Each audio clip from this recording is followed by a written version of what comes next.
Okay, good evening, everybody. Thank you very much indeed, Maria and colleagues who put together this excellent Imerida. And being towards the end of the day, I'm going to try and be as quick as possible, though I've been given 25 to 30 minutes. So what I am going to talk to you about is biobanking. As for those who know me well, biobanking is the only word I know during the past few years. I live and sleep with this word in my mind, and I apologize to those few who are going to listen to the things that I've spoken before. But I thought I should make a proper presentation so that I am fair to those who are listening to this for the first time. So I am going to talk about the biobank of Cyprus and a few things about our research. It is not going to be a genuine research presentation. But if you have any questions regarding my research, of course I can talk about it. Actually, Andrea before presented some of our work.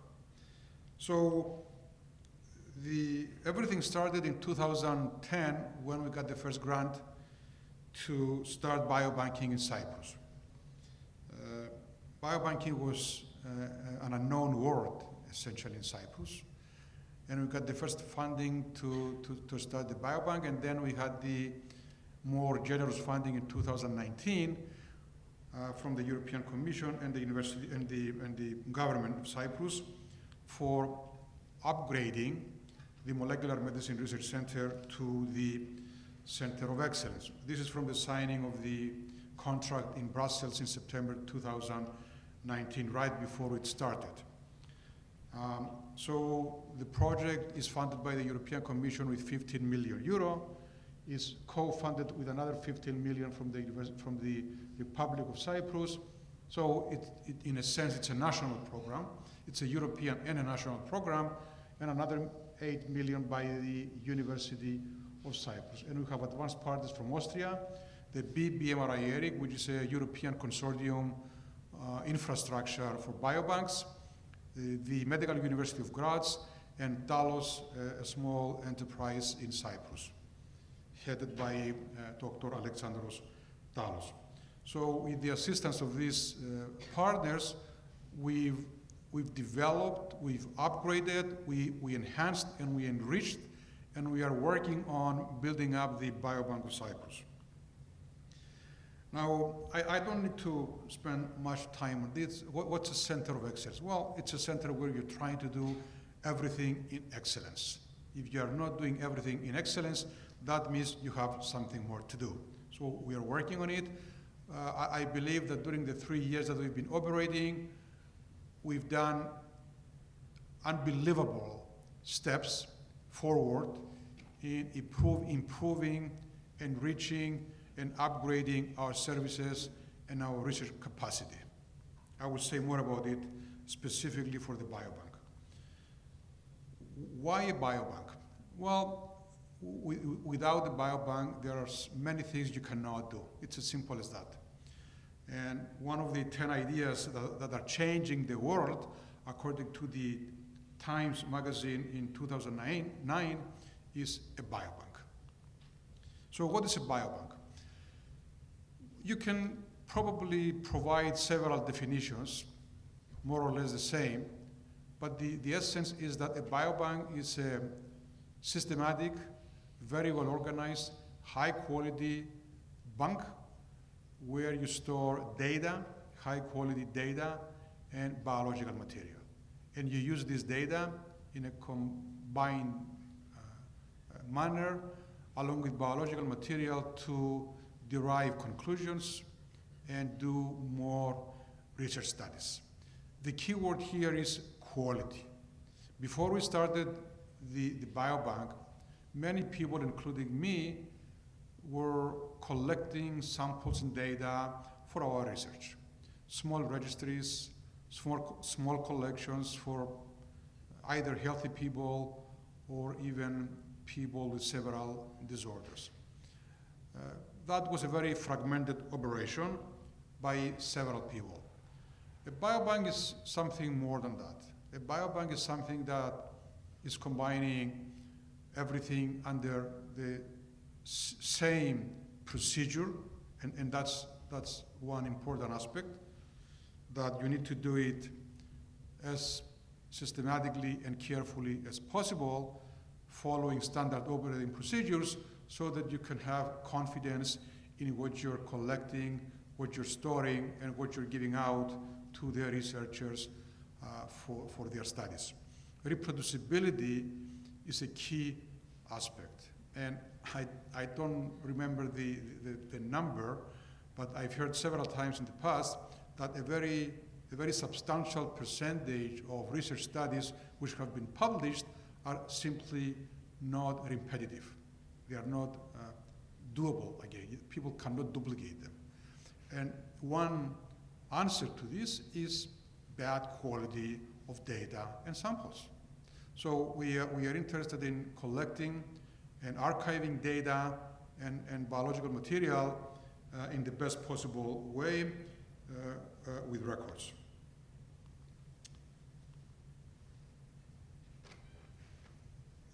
If it works, well, it worked, but there's no sound. Yes. Is there a way to? Huh?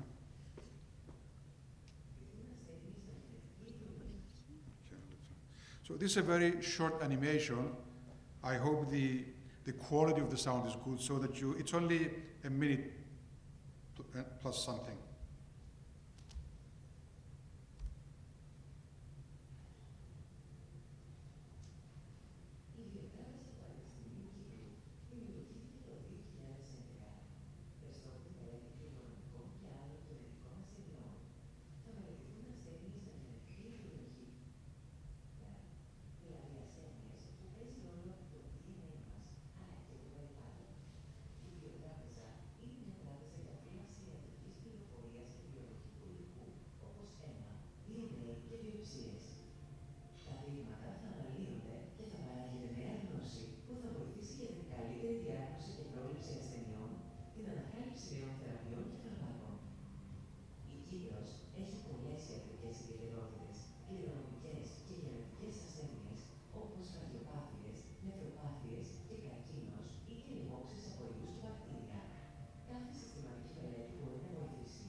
I would like to reiterate here that, of course, it's been more than 30 years that we do research in Cyprus. And by several groups, several very good scientists and researchers in Cyprus. Of course, we can do research, but as I said, there are things that we simply cannot do if we don't have access to a biobank. Our biobank is collecting and storing samples in minus 80 degrees freezers. At the moment, we have 8 minus 80 degree freezers, and we have very sophisticated software for storing the data. We use the Open Specimen, which is a dedicated biobank laboratory information system where we store everything. We are a non-hospital-based biobank, which means that we are not restricted to procedures in hospitals, and we are reaching out for volunteers from all over the island, including public and private hospitals. And we are not a disease-focused biobank, or I'd rather say we are both. We do general population banking, and we also do disease-focused banking based on separate research projects that we develop in our laboratory, in our center, in collaboration with internal and external colleagues. We with regards to the questionnaire that every volunteer completes, we ask many questions regarding personal, demographic, and clinical data, medication that they take, family history, a lot of questions, lifestyle questions, sleeping habits, and we archive usually DNA, plasma serum, and urine. So what do biobanks do? They can do everything. I mean, any research project you can think of, a biobank is a good resource to reach out to for retrieving data and material depending on your research. And you can also use it as a tool to assist your research, even though you may not be in the biobanking business. And I will say more about this later. So I can name epidemiology, clinical trials, genetics and pharmacogenetic studies, case control studies, of course, prospective studies, and follow-up studies, and anything you can imagine that this infrastructure, because that's what it is, it's an infrastructure. It's not a laboratory to do research. It's an infrastructure which serves horizontally many different research projects and researchers. I love this slide because it's my way of saying that having access to a biobank and having the opportunity to use the resources and the instruments through a biobank is like trying to run a marathon. Everybody's waiting here on the beginning, on the start line for this guy to shoot, and you are already 10 kilometers ahead of them because you have access to a biobank. You don't have to wait to collect everything from scratch. If you can go to the biobank and find ready-made data and materials to use for your research. You may need to collect some depending on your project. For example, if you need a control population of healthy people, you can find it at the biobank. Males, females, depending on ages, depending on specific phenotypes. And then if you need to collect another 100 cancer patients, for example, that's what you need to collect, but you find everything else already made. Good quality DNA, good quality urine, for example, and so on and so forth. Let me not spend more time on it. Well, we have a vision and we have a mission. I can read it. We are very proud of our mission and our vision. We are building on a cutting-edge biomedical research infrastructure, and we aspire to create new knowledge for improving human health and contribute to the prevention, diagnosis, prognosis, and therapy of diseases. This is our vision. Our mission is to collect, analyze, and preserve biological samples and health data in our state-of-the-art biobank and utilize them for scientific, diagnostic, and educational innovation. So what I very strictly and clearly say to everybody is use us, use the biobank. What I didn't say is that with this funding from the European Commission and the government of Cyprus, we were given the mandate to create not only a biobank, but a center of excellence. This was the project that we were funded from for creating or upgrading a center of excellence. And in our center of excellence, we have 5 different pillars. Number 1 pillar is the biobank, of course, which is serving everybody.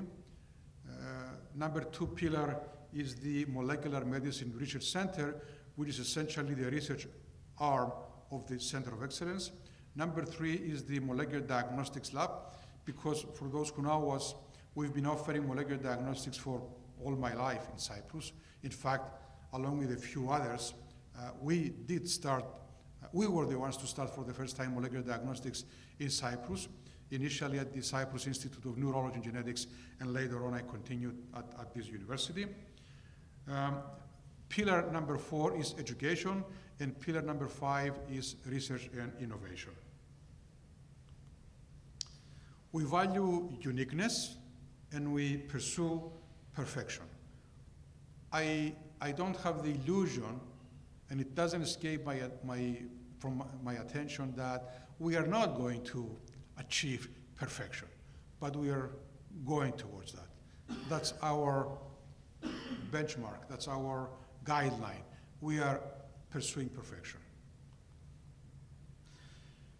Well, it's a biobank. Therefore, many sensitive personal data are archived in our biobank. And therefore, we have the mechanisms, we have the procedures, and we have the people to make sure we archive this data in absolute confidentiality.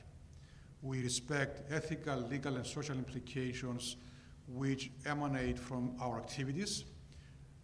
We are compliant, of course, to the GDPR for the protection of personal data, and we feel very confident that we are doing everything in our capacity in collaboration with the Central University Services for protecting data. Participation at the biobank is, of course, absolutely voluntary, and it's very simple. You make a call or you go to our website and you fix an appointment to visit the biobank. You come to the biobank, a trained nurse will be with you for as long as it takes, half hour, 40 minutes, 50 minutes, to answer the questionnaire. Well, first you have to sign the consent form, the approved consent form by the Cyprus National Bioethics Committee.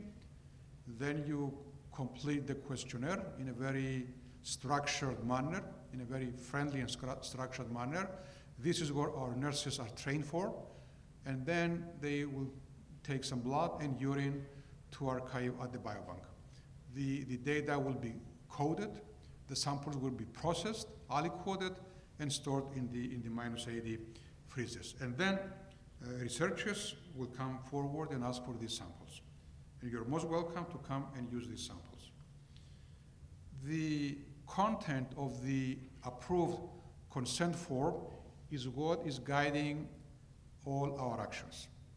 This is our protection, actually, against the law and against ethical dilemmas.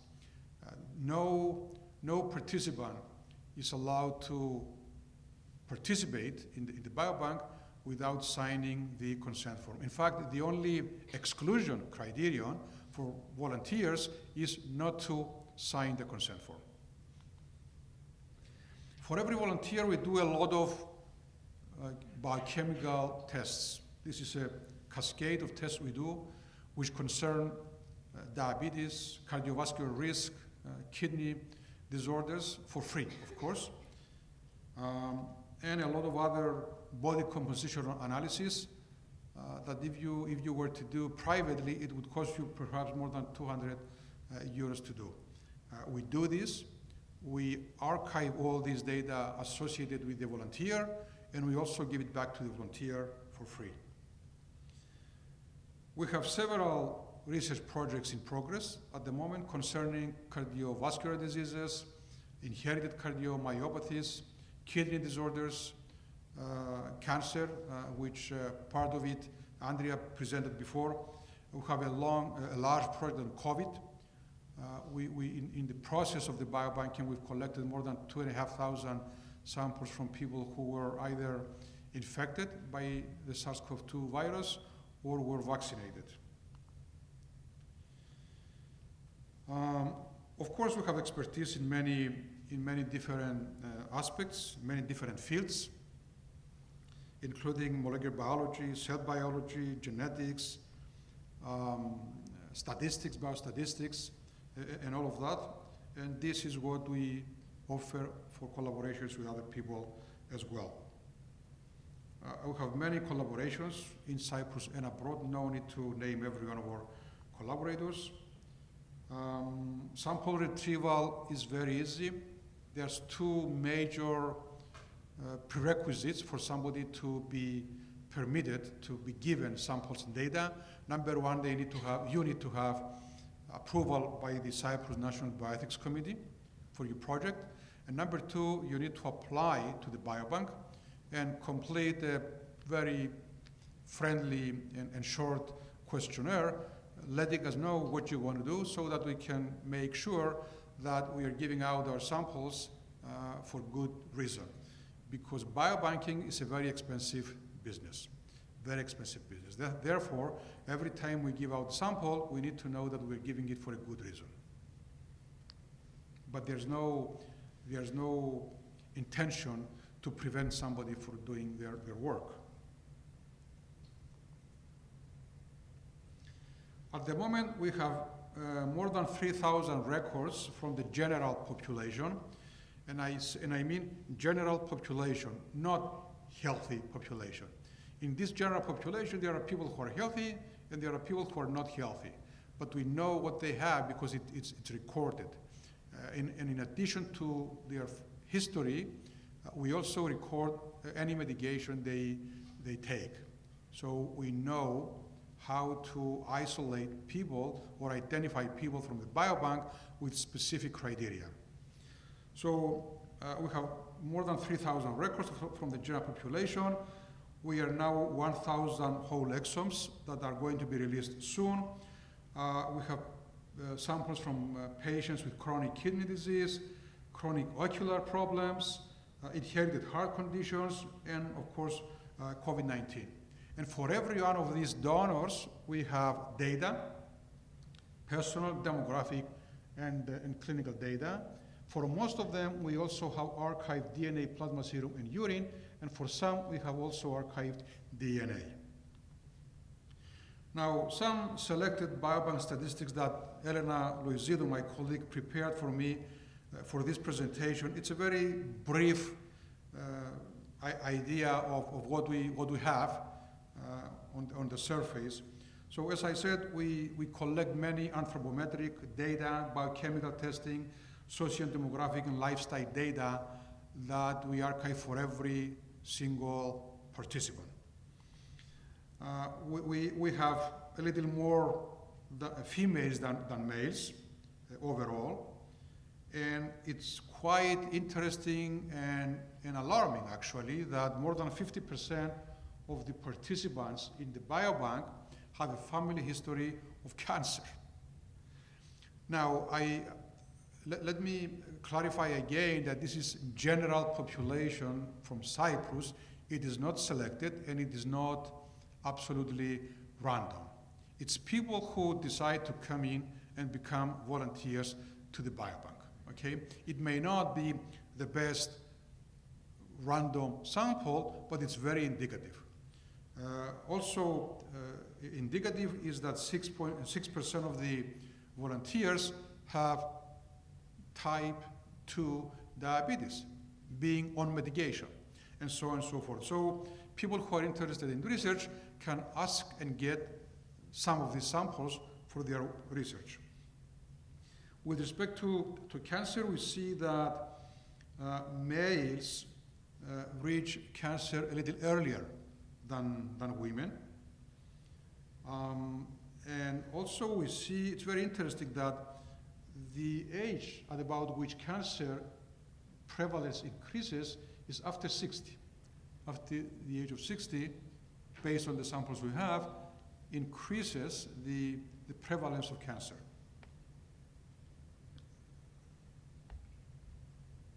That's in females, actually. With regard to diabetes, we see that the age range between males and females is similar, although in males, the age of onset of diabetes is a little later compared to women.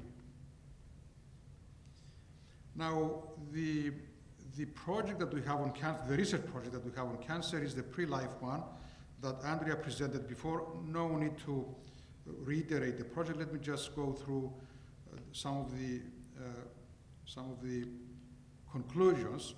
First of all, the rationale was to see in a liquid biopsy. That's a project that actually responsible for this was Maria Spiliotaki, who started the project, and then that we have already one publication of Maria's work, and now Andrea is continuing more of the work, doing molecular testing and other work that she presented.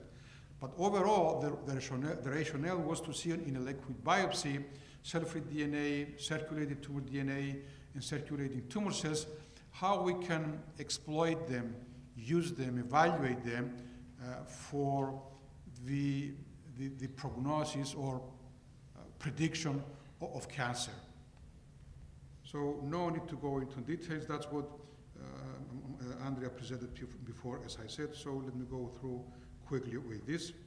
The final conclusion was that the combined evaluation of cell-free DNA and Ki-67 index provide increased sensitivity in the detection of patients most likely to progress. So in conclusion, and I am right on time, in conclusion, biobanks are useful sine qua non infrastructures that are changing the world, and especially changing the world in Cyprus, I would like to think, contributing significantly to the pursuit for precision medicine, and perhaps even precision prevention, right? I like this. The biobank is indeed a gold mine for medical research. Accumulating a national treasure which is open and available to all in conditions of confidentiality and academic transparency. The biobank follows strict procedures and high standards for quality and confidentiality. Every person should be given the opportunity to participate in biobanks and research projects voluntarily. This is what we call the citizen scientist concept. We would like to give the participant, the volunteer, the citizen to participate in research. Our biobank enables already big science projects, including kidney, cardiology, cancer, eye disease, and psychology-related projects. And let me say again that very soon we are going to release big data and deep phenotyping data of 1,000 Cypriot exomes of the general population. Of course, we all know, everybody here knows that without research, there is no progress. We invest in biobanking, we invest in a healthier Cyprus. So this is a recent photo of our group. Yes, I am a volunteer to this biobank, of course. I was #1 volunteer. Thank you very much for your attention. And of course, I thank always our sponsors, our funders. Thank you very much.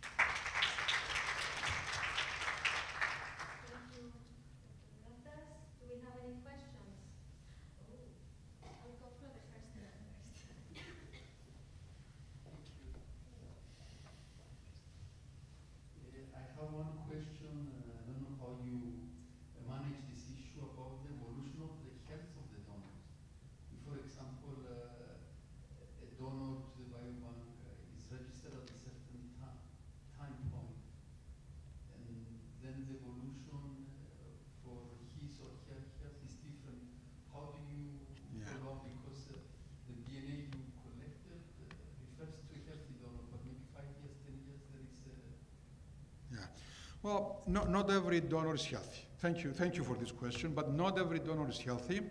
The important thing is that if there's a personal or family history, it is recorded. There are people who are healthier, but we don't call this, this is the Mythos project, by the way. We have several projects. One of the very first projects that we started with this biobank is what we call Mythos. Initially, we thought we would be able to archive and enroll people who are healthy. Very soon, very, very soon, we realized that this is impossible. You cannot exclude people who may have something with their health. And it turns out that most of the people who come in after a certain age, they all have something to report regarding their health. So the important thing, Professor, is that the researcher who is interested in finding a cohort to study will set inclusion and exclusion criteria. For example, somebody may come and say, listen, I would like to have samples and data from 100 people who do not have a kidney disease, who do not have diabetes. Are they absolutely healthy? I don't know. They may have something else. Because it's very difficult to define who is absolutely healthy, unless they are very young people, and so on and so forth. Now, as regards to the follow-up, it depends on the project. One of the projects we are working on is to prepare what we call the family trios with 2 parents and a child for follow-up studies. So that we care about the follow-up. For others, we may not care that much about it because that is not necessarily the objective. Number one objective was to build up the Cypriot reference genome of the general population. So that's the 1,000 genomes that I mentioned. We are working on it. It's ready. It's a matter of time to make it available. And objective number 1B is going to be the 2,000 whole genomes. And then the number 1C is going to be the whole genome. Not whole exome, whole genome, which hopefully we're going to have in a year or 2. So that's how we go about it. Okay, I was just simply wondering, I don't know how someone could manage that. If I take from you, I cooperate with you, or a research group cooperates with you and takes the data of, let's say, 5,000 of your donors, and out of them 3,000 are considered healthy. Now to make comparisons, the healthy statement is on the moment they gave their DNA. But what happened to them 5 years later? I mean, something made that they are not healthy anymore. Of course. You see what That's true, but this is true for everyone. I mean, you come as a donor at 25 or 30 years, and you're healthy. At 35, you may have diabetes. At 45, you may have had already heart attack. At 60, you have prostate. Not necessarily. It's not underlying, but the important thing is that for those who have been registered, at the time of registration, we know their health status. For the follow-up study, our objective is to follow them up in 2 or 3 years, and maybe then another 5, 10, and generate a prospective, long study which is going to go beyond yours and my biology. Okay. I have one more question. You mentioned that you had 53% with family. They reported, 50% of the participants reported in their questionnaire that they had somebody in the family had cancer. Okay, but given the fact that cancer is a common disease, 1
broader definition for multifactorial disorders like cancer, diabetes, cardiovascular disease.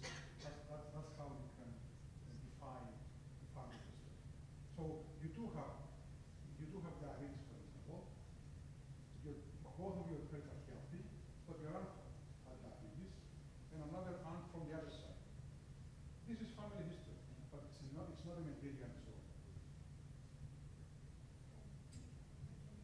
Question. It's a very quick one, and it's totally in line with the previous questions.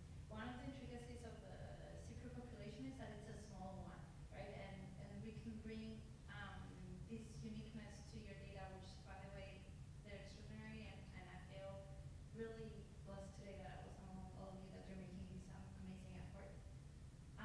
Are you willing to make genetic trees of family? Because you're probably getting siblings, perhaps, or family members. Are you thinking of generating genetic trees so that we understand a little bit more about this? Because the Cypriot population would be ideal to do something like that, right? Well, again, it depends on the objectives. We do family trees when we go specifically for monogenic disorders. We have hundreds of family trees. That's hundreds of family trees and pedigrees for inherited kidney disorders, inherited cardiomyopathies, and many others.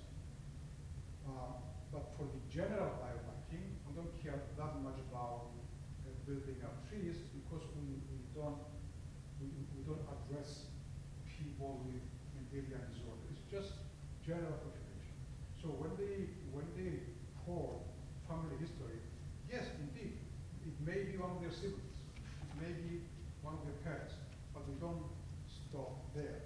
We confirm, of course, if it's, I don't know, if it's their great grandmother, for example, that's not really family history. That goes too far away. There's big dilution of the genetic material shared between these two people. But when you speak of first degree relatives, second and third degree relatives, that's pretty close. I mean, with a third degree relative, you share 1/8 of your genes. That's a lot.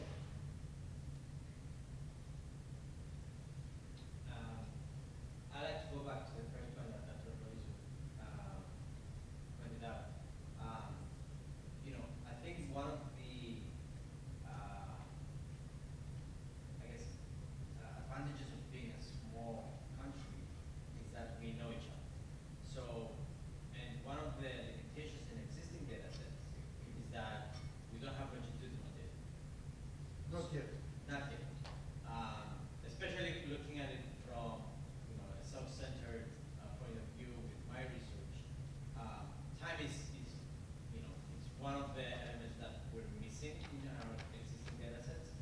And I think as you thinking about the future and being innovative and in front of the curve, I think being able to follow up existing donors and make them come back either 5 years or 10 years from their first collection, that would be definitely an invaluable resource for researchers, not only for the blood or urine or other samples, but also for their clinical factors. So that's one.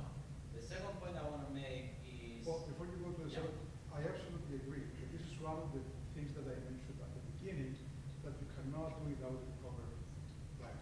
Yeah. So the biobank is becoming better and more valuable as time goes by. Just like any other bank, by the way. The interest for doctors in this biobank, it's not money, it's knowledge. Knowledge and better diagnosis, better prognosis as time goes by. So in 10 years from now, that I may not be here, you will be here. You will be exploiting and using and taking advantage of all that material. And excuse me, I think I already mentioned it to you, a very good thing to say, and of course the young people thought it before us, is to make these databases we have, like the National Cancer Registry, or even the Mortality Registry, or your Biobank. Now you have only, I don't know, 3,000, you said? Maybe Altogether, it's more than 6,000. Okay, one day you're gonna have 15th or then 20th or so. So for the future generation is to make all these databases speak to each other, So, communicate. That would be that's a great. very good point, Because then once you have a death, you can see there is many transactions who can be done when these databases speak together. And we can do it in Cyprus because we're flexible. Yeah, and that actually was my second point. Well, The importance of linking. internally, Biobank, we have a 6,000 samples now. We have our own, through the open specimen that I mentioned, and the survey tools we use for reporting the data.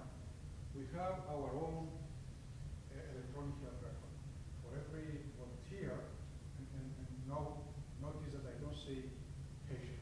For every volunteer, for every participant, we have electronic health record. Now, you probably know that there's already an effort for the electronic health record to be implemented globally in Cyprus. And it's going to become, at some point in a year or two, we're going to have, when that happens, then that's going to be a pan-Cypriot electronic health record for every single citizen, and everybody's going to have access to that.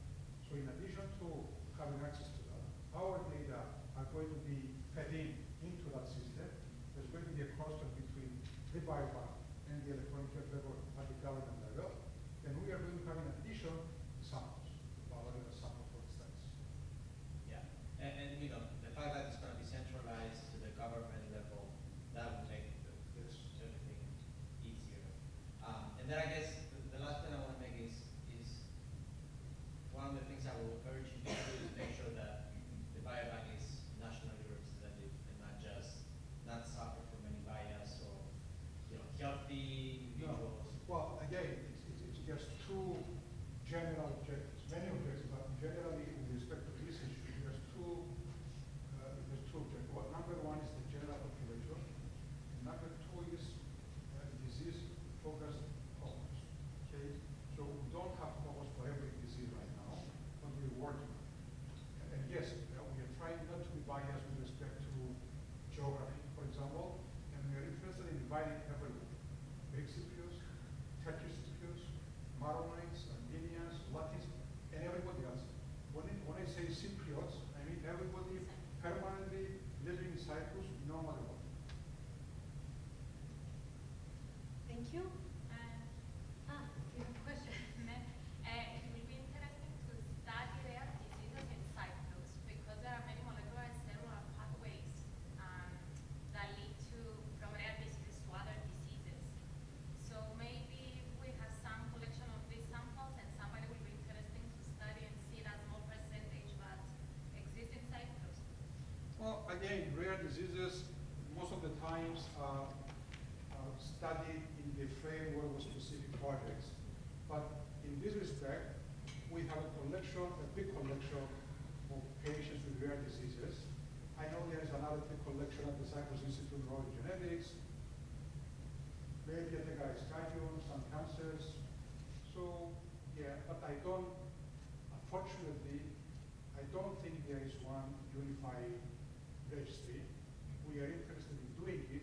It's a task in this European project, but unfortunately we haven't had so far the proper chemistry between people to achieve. We are working. So let's take this as an initiative to unify our.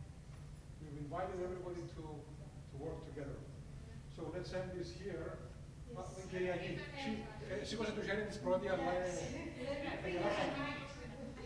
I was going to ask a logistic question. How would you release the data? I mean, how would you release the data? For example, I want to access the data to some analysis. How to use the data? Yeah, logistically, how would you release the data? Well, we are now at the moment that we decided that we have enough records to start analyzing it. And we're preparing a big publication with an effort to put everything in to the extent that we can analyze it. Because yes, we have a good number of samples, but of course, for every single parameter, it may not be enough. In any case, we are putting it together, and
percentage of people who are more than one in the same family. I don't think in the big number of samples we're going to analyze. You would be surprised. Okay, we'll see. We can have the opportunity to Yeah, have yeah, a small interaction. The sample that with we've blasts. chosen